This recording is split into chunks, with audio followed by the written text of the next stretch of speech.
Matapos talunin ng Phoenix Fuel Masters sa kanyang debut, inihayag ni Riley Grigsby na alam umano nito ang pinapasok niyang koponan na Barangay Ginebra.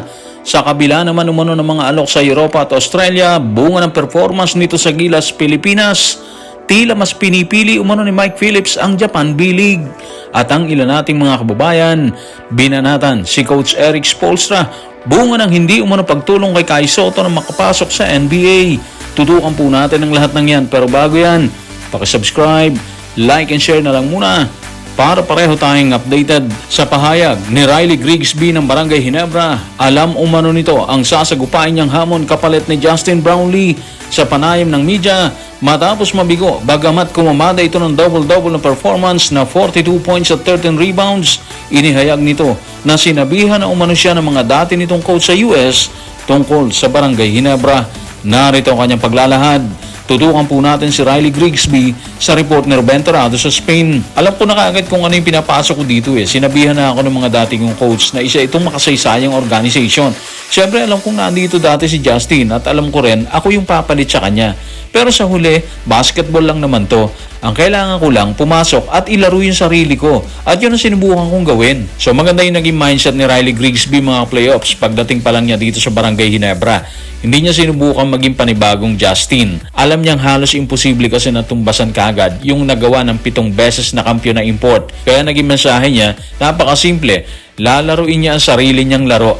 Yun yung tamang approach kasi, di ba? Kapag pinilit niya kasing gayahin si Brownlee, baka lalo siyang mahirapan doon. Kung pagbabasehan naman ang debut niya, mahirap siyang sisihin sa pagkatalo, di ba? 42 points, 13 rebounds at agad ang naitala niya sa unang laro pa lang. Ang mas malaking problema is kulang siya sa suporta ng local. Walang local player ng Ginebra na umabot sa double figures eh, habang wala rin si Scottie Thompson na isa sa haligi ng team. Idagdag pa yung kagagaling lang ni RJ Barrientos at Troy Rosario sa Gilas, Pilipinas. Kaya hindi pa talaga buo yung chemistry ng team kahit matagal na magkakasama yung mga locals. Maganda rin na kahit naka 42 points siya si Riley Grigsby, hindi niya pinagyabang yung sarili niya. Sa halip, inamin niya na kailangan pa nilang pagbutihin yung depensa. Yan yung mentality na gusto ng mga coach, hindi nakatingin sa sariling statistics kung hindi sa panalo ng koponan, di ba? Ganon din naman yung sinabi ni Coach Tim Cone. Aminado siyang hindi maganda yung naging laro ng Barangay Ginebra at kahit nadagdagan pa ng kontrobersya yung laban dahil sa kanyang ejection at ilang tawag ng referees, sinabi pa rin niya yung bottom line, hindi sila naglaro ng maayos doon. Tila tuloy-tuloy naman ang pagdating ng swerte kay Motor Mike matapos sa magandang ipinakita nito sa kanyang debut sa Gilas kalaban ng Tall Blacks at Boomers. Sa inilabas na pasabog ni Homer Sison, kinumpirma nito na hindi lang Japan B-League ang nag-alok ng spot kay Mike Phillips kung hindi maging ang Australia at Europa. Pero ayon pa rin kay Homer, mas pinili umano ni Michael Phillips ang Japan B-League. Narito ang pasabog ni Homer. Tutukan po natin mga sinabi niya sa kanyang official X or Twitter account. Sa kabila ng maraming alok mula sa Europa at Australia, mas mukhang pinipili ni Motor Mike o Mike Phillips na ituloy ang kanyang karera sa Japan B-League. Parang hindi naman nakakagulat kung bakit biglang dumami yung mga team na gustong kunin si Mike Phillips. Ang ipinakita niya sa Gilas mga playoffs sa nakaraang FIBA window, ang parang naging audition niya sa harap ng mga foreign scouts. Kahit limitado lang sa 17.7 minutes bawat laro, nakapag-average siya ng 4 points, 8 rebounds at 1 steal. Hindi man ito nakabibinging numero sa scoring, kitang-kita naman yung energy, yung depensa at rebounding na hinahanap ng maraming professional teams. At kung pagbabasehan ang ulat ni Homer Sison mga playoffs, hindi lang Japan ang interesado sa kanya. May mga alok din umano sa Europa at Australia. Pero kapansin-pansin na tila Japan B-League ang mas priority ni Mike Phillips. Hindi rin ito nakakagulat kasi nga bagay ang kanyang estilo sa laro ng B-League.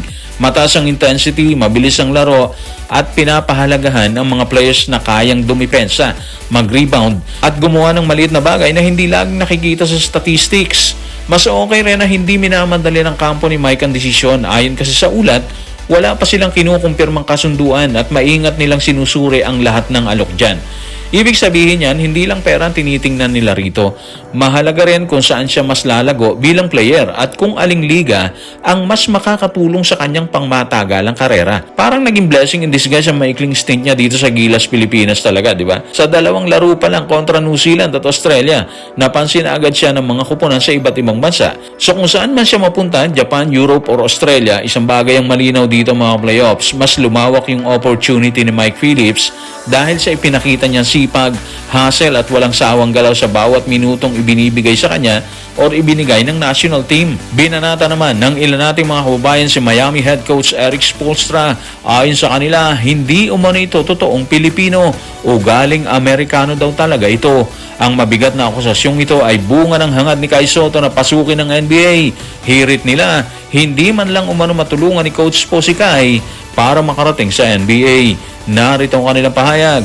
Tutukan po natin si Anonymous sa comment section ng Playoffs sa Playoffs YouTube channel. Itong coach ng Miami ay Amerika na nagbabalat kayo na Pinoy pero hindi magawang tumulong kay Kai Sotto kahit konti lang wala. Ugaling American or kung may ugaling Pinoy siya, yung ugaling talangka. Kilala ka niya kung may pangalan ka na pero hindi tutulong sa'yo para maabot ang pangarap mo. So naiintindihan natin kung saan nanggagaling ang emosyon ng ilang fans dahil half Filipino si Coach Eric at isa siya sa pinakamatagumpay na coach sa NBA. Natural lang na may mga umaasa na sana matulungan niya si Kai Sotto. Kapag mahal mo ang isang player mga playoffs, gusto mo talaga makita siya makarating sa pinakamataas na antas ng basketball, di ba? Ganun ang fans. Pero sa reality ng NBA, hindi ganun yung sistema kasi Hindi trabaho ni Coach Eric ang maghanap ng team para kay Kai Sotto o ipilit siyang makapasok sa liga, di ba? Kahit pakilala niya si Kai Sotto o gusto niya itong tulungan, may proseso ang NBA mga playoffs. Scouts, general managers, executives at buong front office ang nagdidesisyon kung sino yung kukuhanin nila doon. Hindi sapat ang koneksyon o pagiging magkababayan para mabigyan ng roster spot ang isang player. Isa pa mga playoffs, napakahirap talagang makapasok sa NBA. Alam naman nating lahat to Taon-taon, libu-libong manlalaro mula sa buong mundo ang nangangarap na makapasok dyan. Pero iilan lang ang nabibigyan ng pagkakataon, di ba? Kaya ang pinakamahalaga pa rin ay ang performance, consistency, kalusugan at tamang timing. Kapag nakita ng mga NBA team na handa ka na, saka darating yung opportunity. Hindi dahil may kakilala kang coach. Kaya sa halip nasisihin si Coach Eric, siguro mas mabuting ito ng suporta kay Kai Sotto mismo, di ba? Kung may darating na pagkakataon dyan, siguradong dahil yon sa sarili niyang pinaghirapan at sa ipinapakita niyang laro. At kung sakaling makatulong man si Coach Spo sa pamamagitan ng payo o recommendation, bonus na lang yon, hindi obligasyon po yun. Ang pag-abot sa NBA ay responsibility pa rin ng player na patunayan na karapat dapat siyang mapabilang sa pinakamagagaling na player sa mundo.